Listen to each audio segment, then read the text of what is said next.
Hi, I'm Dr. Kavya. I am from Andhra. Actually, I got to know about this GGIRHR fellowship course through one of my senior. Coming to this session, actually this TVS fellowship course is very nice to learn actually, especially during our emergency situations. Gynecologist will like every time we can't depend upon radiologist for small things. This is actually good opportunity to learn, especially probe handling and probe movement techniques. Ma'am, coming to ma'am, actually Supriya ma'am will teach us like small kids, her kids like that she'll teach. It is like very nice opportunity to learn things through this platform.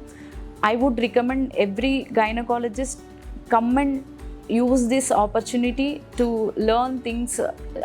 Basically this is a simulatory based program, but while during that simulator we won't like, it will be like our patient, like that feeling we will get, especially all our gynecology things like fibroid, adenomyosis and ruptured ectopics, early pregnancy scans, all it will contain. This is actually nice session, and I became very confident after doing this session.